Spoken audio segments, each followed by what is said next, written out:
Rasul aja yang tidak ada dosanya istighfar 100 kali. Seharusnya kita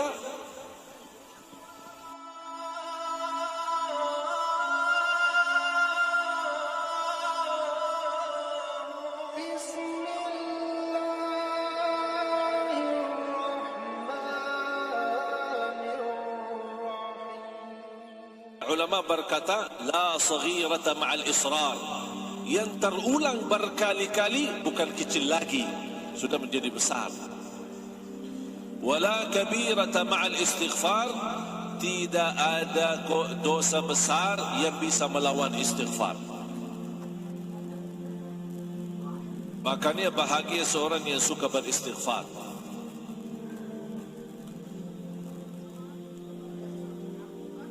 Saya mau bertanya kepada jemaah, sehari-hari istighfar rutin berapa? Yo,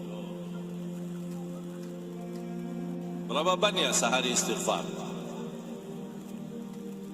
Cuma pas ketika ditimpa musibah, astagfirullahaladzim, itu aja. Pernah enggak rutin istighfar? Maksudnya apa rutin? Sebagaimana kita ambil air wudu ketika waktu salat dan berdiri di tempat musalla, tempat salat dan salat. Itu kan namanya rutin. Pernah enggak ada istighfar yang rutin? Saya duduk di satu tempat, di masjid, di musalla, di rumah, di kamar sendiri, diamkan diri sendiri, duduk sendiri, hanya isi di waktu itu istighfar.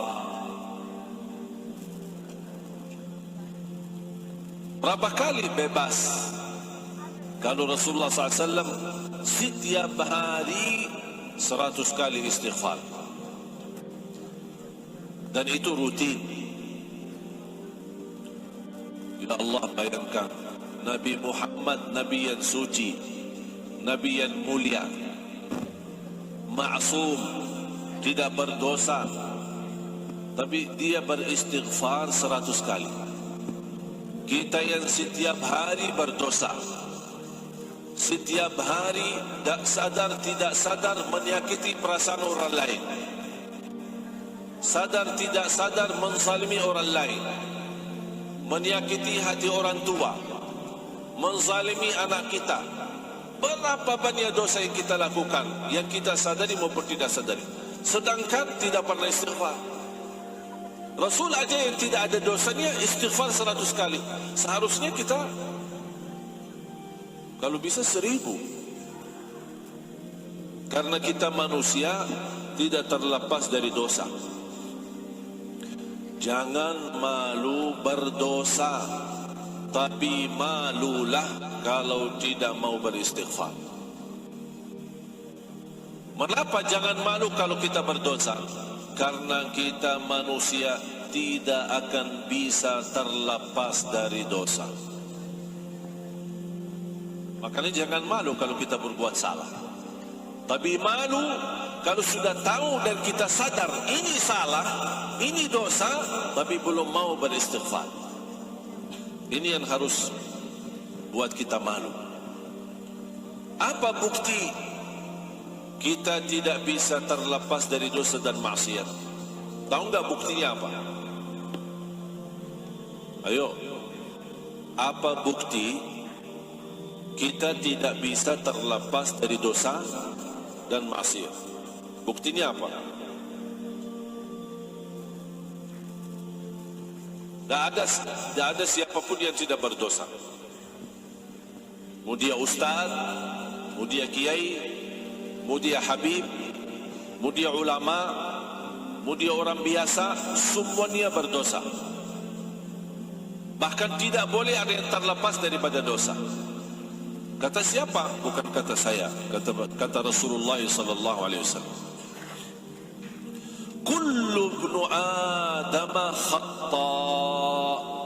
Semua keturunan Adam bersalah.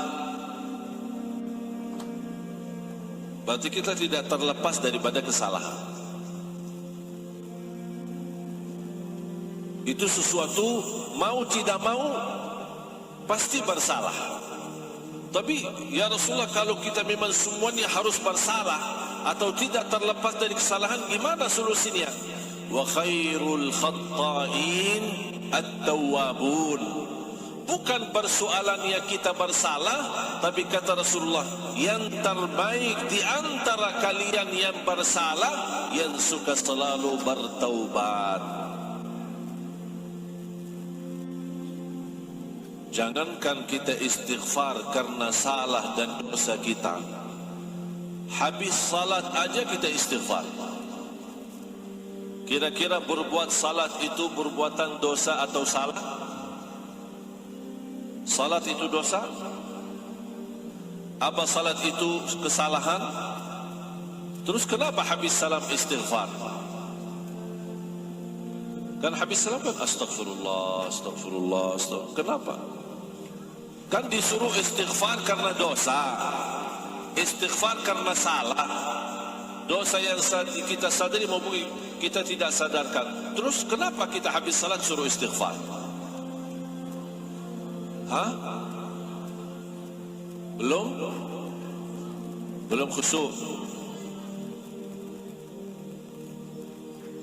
Karena kita sebagai manusia tidak terjamin sempurna salat kita. Kurang khusyuk, tercampur riya, lalai dalam salat, was-was. Kadang-kadang salatnya buru-buru, tak jelas bacaannya. Pasti dalam sujud sub. Apaan sub kita? Setahu saya subhanallah, subhan rabbiyal a'la wa bihamdihi. Saya dengar samping saya pas ada orang sujud,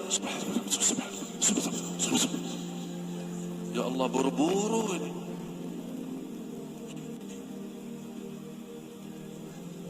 Atau bacaan ini, bacaan ayat-ayat Al-Quran terlalu cepat. Bismillahirrahmanirrahim.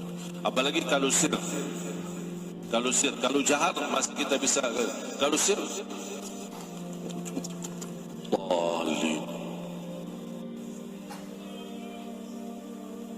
ya ini salat kita. Berapa banyak kita mujahadah diri untuk menyempurnakan salat? Pernah enggak Bapak Ibu bertanya diri, apakah salat saya sudah benar belum? Pernah duduk bersama diri sendiri muhasabah dan bertanya diri, apakah salat saya sudah fantas diterima Allah atau belum? Atau hanya kita menjalani salat karena perintah, sebuah tugas, mau lepaskan diri dari tugas itu? Makanya saya sering mengingatkan jamaah, ada dua orang salat di saf pertama, satu diterima Allah, satu tidak. Padahal sama-sama salat di saf pertama, sama rukuk, sama sujud, sama baca, tapi satu diterima, satu tidak. Kenapa? Karena satu ketika dia salat menghadapi Allah dengan hatinya, yang satu lagi menghadapi Allah cuma fisik gerakannya.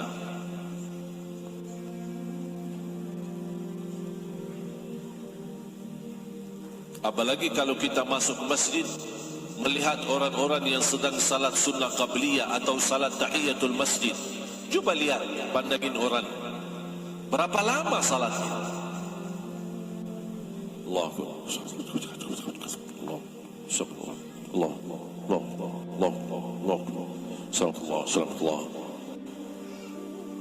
Saya bayangkan mau baca secepat-cepatnya baca Al-Fatihah, dia sudah selesai satu rakaat, saya belum selesai surah Al-Fatihah.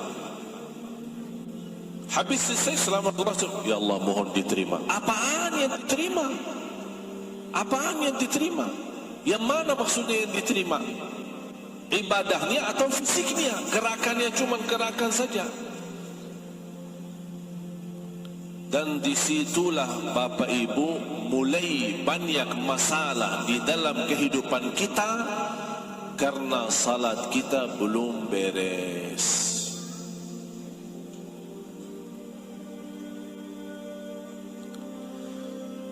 Beda orang yang mendengar panggilan Allah muazzin. Ketika dia mendengar Allahu Akbar, tertutup hatinya, melepas segala urusan, segera ambil air wudu, datang melaksanakan ibadah. Karena dia merasa panggilan muazzin ini bukan kumandan azan, tapi ini panggilan Allah memanggil saya untuk datang menghadapinya. Dan saya cinta kepada Allah, makanya ketika mendengar azan tersentuh hatinya dan dia lepaskan segala kerjaannya. Makanya salatnya dia jauh lebih nikmat daripada orang yang hanya datang pas ketika ada waktu dia melaksanakan salat. Tapi kalau lagi sibuk, tercepat macet, atau lagi belanja di Tanah Abang, tak apa-apa, nanti aja salatnya. Gampang.